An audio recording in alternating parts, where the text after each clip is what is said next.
Huh, I wonder why this game wasn't licensed by Nintendo.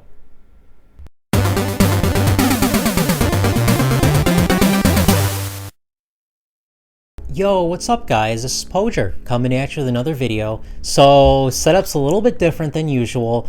So, you guys ever see those weird Chinese knockoff consoles at the mall or in a kiosk or something? It's like the cool baby, they got like 100 games on them and they're all junk. Well, I got this weird game for you guys. Yeah, Maxi 15. And this actually was released around the time that the NES was about to go.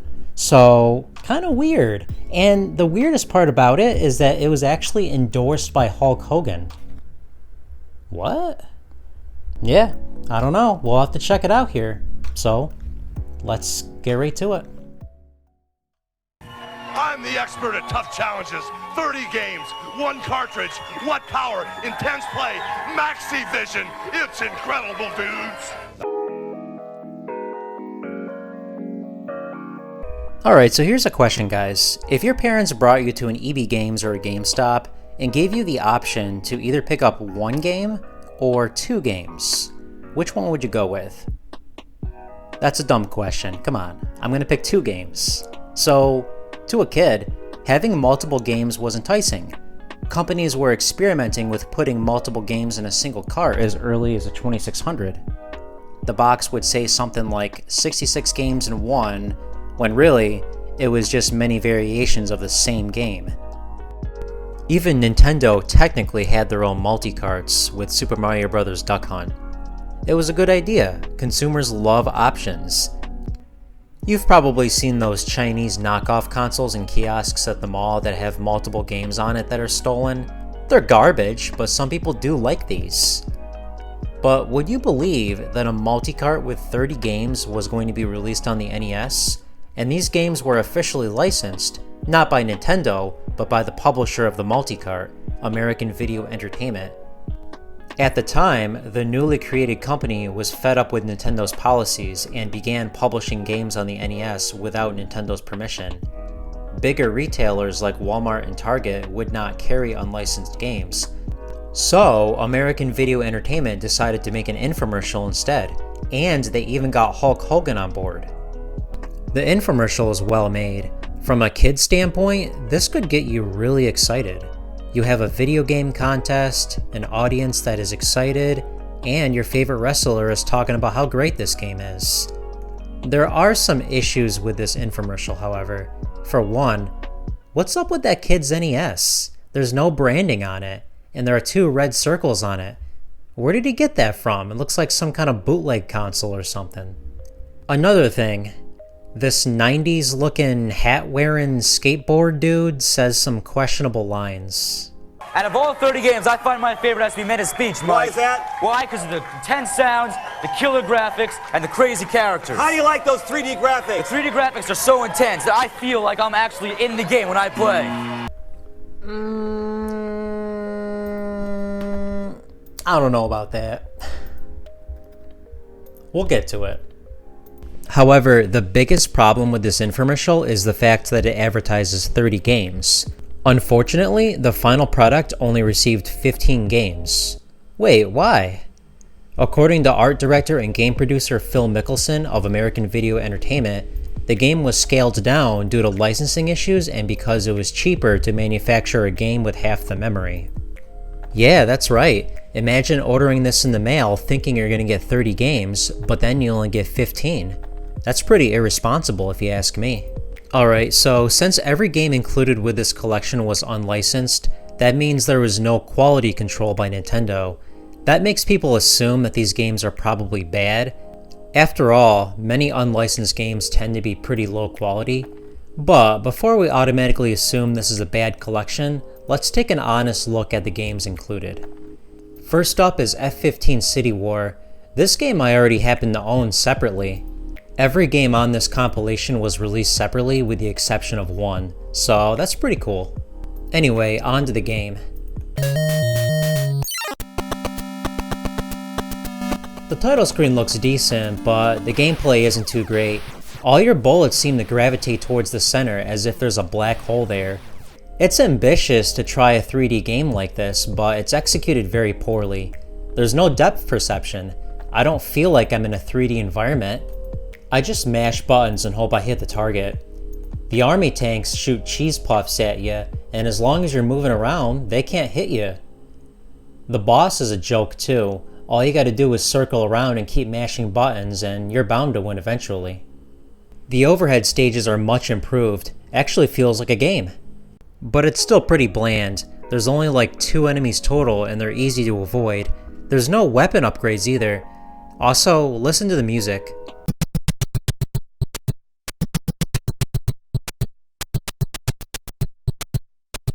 It's pretty awful. Overall, this is a pretty bland shooter. Alright, so next up is Puzzle. Pretty creative title, right? This is a pretty pathetic looking title screen. When you start playing though, you'll find out real quick, this is literally all it is. Move the numbers over to the right spot. This is one of the games? Seriously? This was actually released as a separate cartridge too. Imagine paying full price for this at the store. This is unacceptable as one of the full games on here. Next up is Pyramid. What's up with these game titles? This one was actually made by Sachin. It has one of the worst voices I've ever heard. Anyway, there's not much to say about it. It's a Tetris clone. It's playable. The graphics are decent. I like the parallax scrolling at the top. All of the pieces are so oddly shaped. Where are they supposed to go? Like seriously, what am I gonna do with this? I just ended up losing, and look how many lines I got. Overall, it's not horrible, but I'd stick with Tetris. Next up is Tiles of Fate. Alright, this looks promising. It has a plot. Looks like it could be some kind of action RPG or some war game of some kind.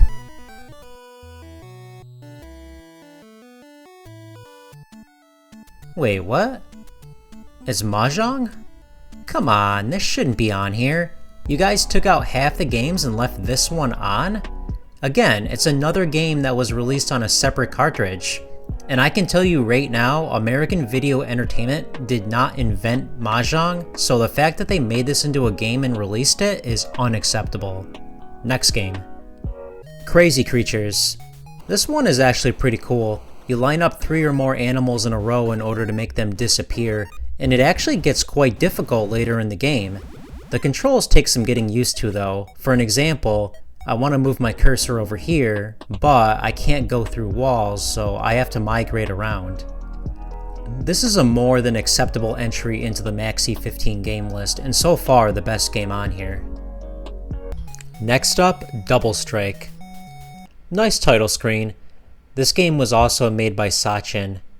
Now, unlike F-15 City War, this shooter actually has weapon upgrades. I also like the parallax scrolling. Unfortunately, the enemy AI is way too predictable. You can just camp in one spot and keep firing missiles and never die. Most of the weapons are useless too, but the missiles are super OP. Definitely grab the missile upgrades when you see them. The bosses are pretty lame. It just auto-scrolls back and forth until you shoot down all the target areas. Also, why do I come from a white screen? Is that big square supposed to be a cloud or lazy programming? The second boss is odd. Huh, I wonder why this game wasn't licensed by Nintendo. Overall, it's a mediocre shooter, but I'd take this over other gems like Puzzle or Mahjong. It's worth mentioning that after Maxi 15 was released, American Video Entertainment found out that they actually don't have the rights to distribute Sachin games on compilation carts. So, a second version of Maxi 15 was released, and unfortunately Pyramid and Double Strike were taken out. They were replaced with Blackjack. Yeah, cause we really needed another game like that. And Death Race. This game you're supposed to collect the flag and then find the nearest exit. Seems playable at first, but your car goes way too fast, and you barely get any room on the screen to see where you're going. Come on man, you guys couldn't give me more room to see? All the levels are exactly the same too, just the flags and exits were moved around. That's lazy. Overall, it's not that great. I prefer the Sachin games. Next up, Dudes with Attitude. It's a puzzle game where you can change colors in order to break the wall of the same color. If you touch the wrong color too many times, you lose. It's not horrible, but you would expect a game like this to be on the Atari 2600, not the NES. It even sounds like an Atari game.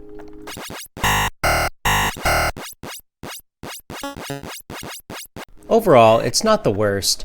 As a standalone game, it's mediocre, but since it's on a compilation with 14 other games, it's at least passable.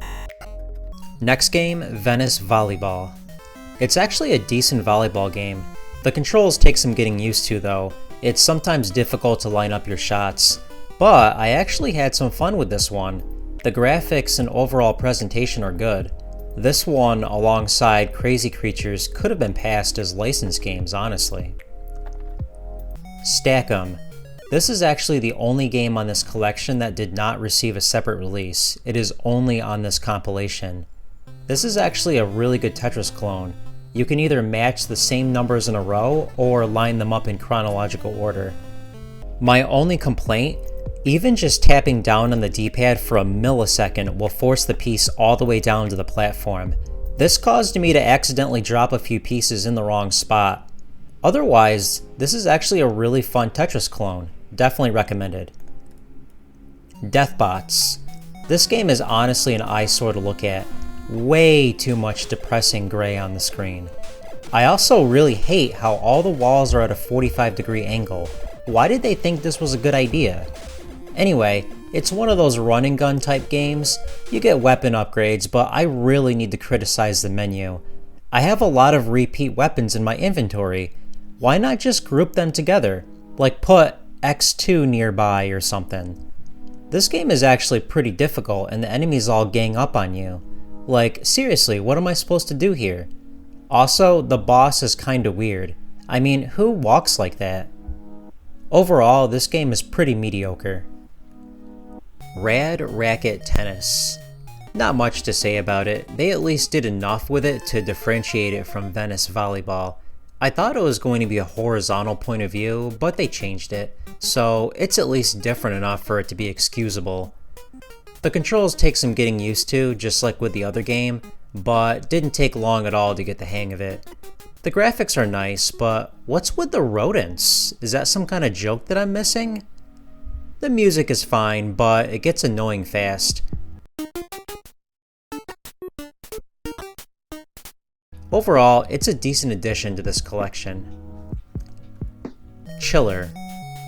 It actually really surprises me that this game was included. There's blood and gore. This would have received an M rating had it come out today.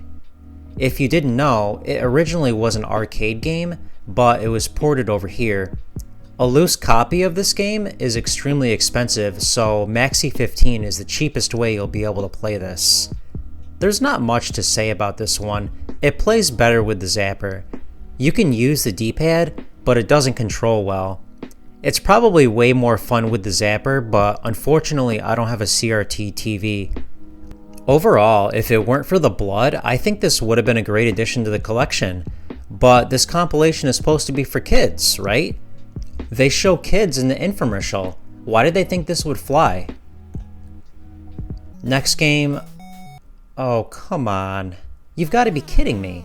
This is my biggest gripe with this company, the fact that they actually made these types of games and released it. It's an insult that you have these other game developers that try to come up with their own ideas, and then you get garbage like this. I have nothing more to say about this one.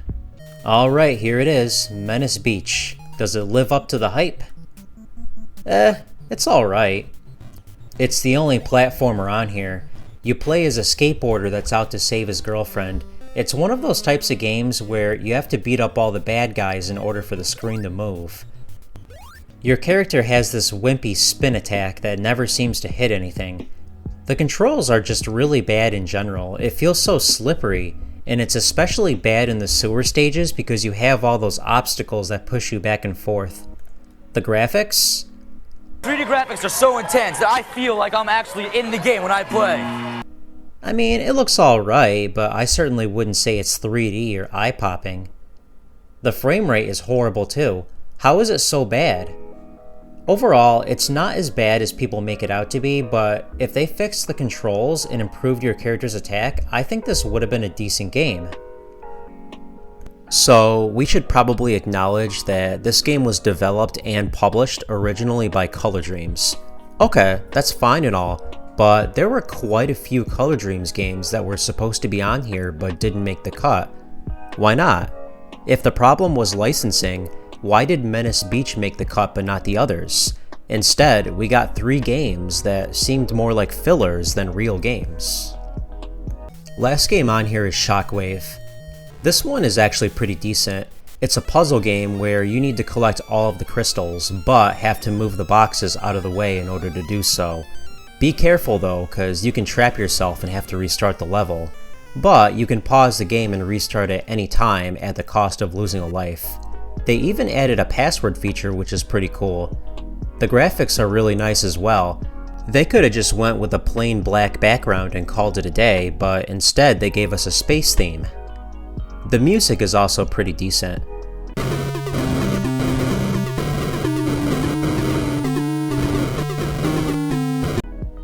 Overall, for an unlicensed game, this actually feels very high quality. Could have passed for an officially licensed game, honestly, and this definitely was a great addition to the collection.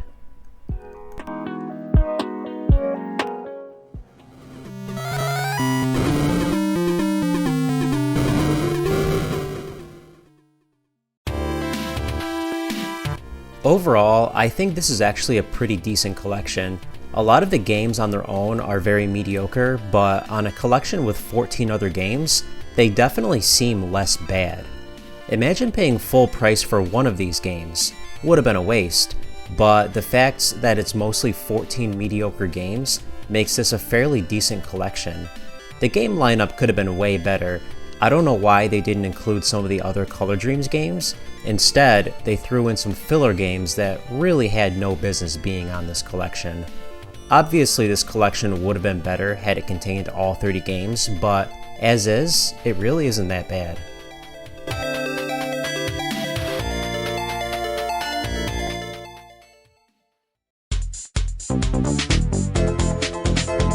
Let me know in the comments, did you own any of those Chinese knockoff consoles like the Cool Baby? Did you own any unlicensed NES games? Let me know. Just wanted to apologize about how late this video came out. It just ended up being longer than I originally anticipated. So with that said, thank you so much for watching. Like usual, I do have some shoutouts I wanted to make.